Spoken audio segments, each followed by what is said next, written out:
Today, we're going deeper into the use of tags and links in ways that can expand the use of each. So let's get started. Welcome back to the Covenant Path, special edition of Come Follow Me, where we explore meaningful ways of bringing the gospel into our lives through scripture study using the gospel library. It is my hope you will learn each week at least one thing that changes how you study the scriptures. So let's get started. We have here in Doctrine and Covenants 98, I want to point out, first of all, I have a link here to the header. And the reason I'm pointing this out is because there's a lot of confusion about links. Most of the time, when people think of links, they're thinking of linking a verse to a verse. Well, that is true, but you can also link some music to some music to a conference talk to a manual, and you could have one verse, for example, linked to music and linked to a conference talk and link, and it goes on and on and on. And so I'm pointing this out because I have a link here to a header, not to a verse, to a header. And this links to waiting for the word of the Lord and its revelations in context. Now, revelation in context is already in the gospel library. So I'm linking to something in the gospel library that I don't want to have to search for each time. And so this was important enough for me to get this information into the header so that when I come back to this section and want to study it even deeper, I've already got the information right at my hands of what I was learning and what I linked to. Now, I want to go to verse 3 here, and notice there's a tag. So I'm going to scroll down here a little bit, and here's the tag. I've got affliction, trials, and tribulations. Now, I talked about tags in the past, and I'm going to keep talking about tags in the future. They are very important, and they're very productive, and they can really help us to get into the scriptures deeper, in a much deeper way. So what I want to point out here is that I have 3 tags all tied to this one verse. So we're looking at multiple ways to use links and tags today. And you could have 10 tags on one verse if you wanted. And what I can do is I can tap on where it says affliction, and there comes up all the tags that I have on affliction. And I'll tap on trials, and there are tags that I have. And again, let's look at some of these. This is coming from 2 Corinthians. This is coming from Doctrine and Covenants from Alma, from the Book of Mormon. Here I linked, okay, here we have Matthew 5:48, that's linked to 17:23 of John.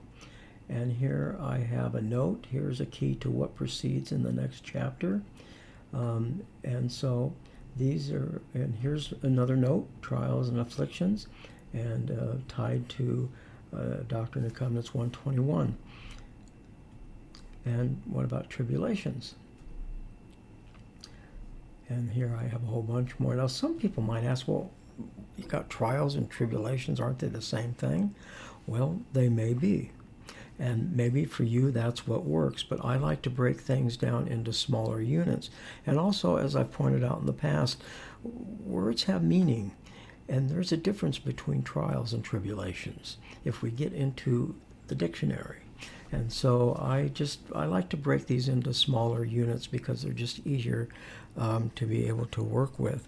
Now I want to go to, let's see, verse 18. And it says, let your hearts not be troubled. And here I have a link. Okay. And so I'm linking here to John 14:1. But notice the church has created a link to John 14:2, but not 14:1. 14:1 talks about let not your hearts be troubled. And if I tap on this one here, it shows John, in my Father's house are many mansions, which is obviously the second verse.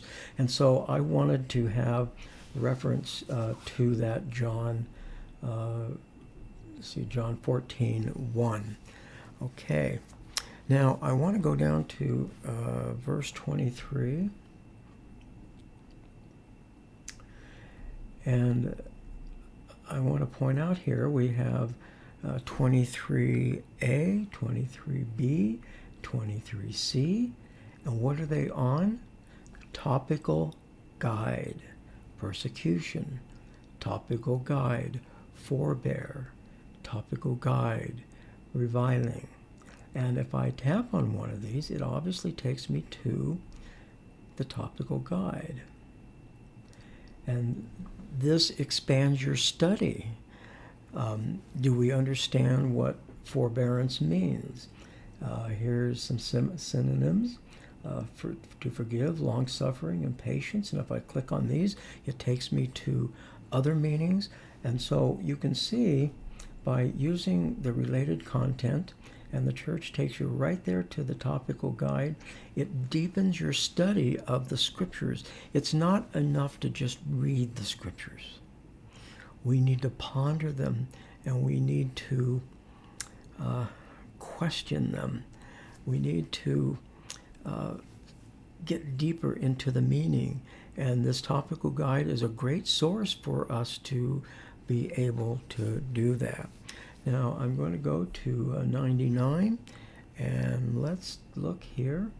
We got a link here of John Murdoch, and I introduced this last week, and I'm doing it again because I want to make sure you start doing this, because I think it's very helpful. Here I'm linking to Doctrine and Covenants historical resources on John Murdoch. And by doing that and by creating this link, I've got some basic information on him right here. He was an amazing man. So I like to have this information readily available instead of each time I go back to this particular section, I've got to go to Doctrine and Covenants, Historical Resources, John Murdoch, push a bunch of buttons and bring things up. And this way I don't have to do that. It's right there. And if I want to review the total thing, I just click here, and it takes me right here. And my goodness, what a story! Third wives, I think he married 4 times. Yeah, 4 wives, not plural marriages. His wives just kept dying. And so this man went through a lot, and he served missions in all sorts of areas, a very faithful member of the church. And he even called on a mission right after his first wife died, and she had twins. And he was called on a mission. And so I want to get to this information quickly. And so this is something that can be very useful to us if we just take the time and make uses of it. Now, how did I find this? Right up here, historical resources. And I click on here and come down a little bit further and a little bit more. And there it is, John Murdoch. Okay. All right, let's get back to here. And let's get over to section 101. Oops. 101. And we're looking at verse 4 here. Therefore, they must needs be chastened. And you'll notice in my note here, I have Hebrew and I've got Greek. And I've mentioned this before, but again, I find that things have to be repeated often. This is how we learn. We hear it again and again and again and go, okay, he keeps mentioning it. I guess I want to give it a try. And this is how we all learn, okay? So, I'm going to go to the Blue Letter Bible, and here's the Blue Letter Bible. And I'm going to go up here to search, and I'm going to type in chastened, and hit enter, and here I have all the places in here in the Old Testament. Okay, this is Old Testament in the whole Bible. Okay, chastened is used here as it occurs in 8 verses in King James Version. And here is the Hebrew. And in fact, here is also the Greek here. 2 Corinthians would be giving me the Greek. So I'll click on this one here. And I want to go to the Bible view and double tap on that and look at the coordinates. And here we have it in Greek, in case you read Greek. And here is the interlinear. And here we have, come down here and look for the word chastened. And here we go. And then I just copy and paste right into the Gospel Library. And let's see, verse 4, and it's right there. Okay, one more thing. Let's get to verse 11. And it says, got a note here. And this note is from Elder Holland. It's in living the 11th hour, preparing for the glorious return of the Savior. Now, if I click on this, this will take me to a link to Deseret Books. And here is the book by Robert Millet. And in that page in that book of Robert Millet, it has this quote here from Elder Holland. Now, the reason I'm showing this to you is so that this is a resource to this of what Elder Holland said. And so I read all my books digitally, and it would be very easy for me to go find the exact page where this is. And I think I could have done a better job by down here, right down here, putting in what page number it would have been in the book, and I didn't. So I still have room for improvement myself, don't I? All right, and look here, look at all these tags here. And quiet. Let's see what I got on quiet.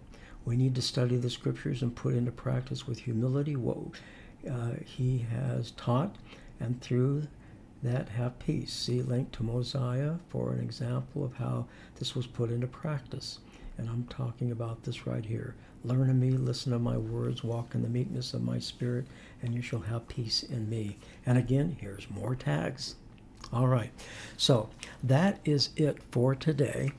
And I hope that you found one thing that kind of causes you to go, well, maybe I should give that a try. Or, wow, something just dawned on me that there's a little tweak I could give to what was just on this episode. So I hope this proves useful to you. I appreciate your comments. I had somebody write to me this last week and said they would like to get the shortcut to the Webster's 1828 dictionary. And again, I'll remind you, if you are an iPhone user, I'm sorry, Android doesn't do this, but if you're an iPhone user, I do have several shortcuts which make it easier while you're in the Gospel Library. For example, you may want to create a QR code of a scripture. If you're teaching a class, that becomes very useful. Maybe sometime in the future I will talk about teaching from the scriptures using the Gospel Library. But using a QR code is very, very helpful. And so I've got various shortcuts that you may find of interest. But again, that really does it for today, and I really hope that you've gotten got something from this, if I could speak. And I, again, as always, I end with my testimony. And I testify that Jesus is the Christ. He's our Savior, our Lord. And I'm so grateful for his atonement, for his resurrection, for his example, and for his guidance that he gives us daily within our lives through the Spirit. And I'm so grateful for this. And I testify these things in the name of Jesus Christ. Amen.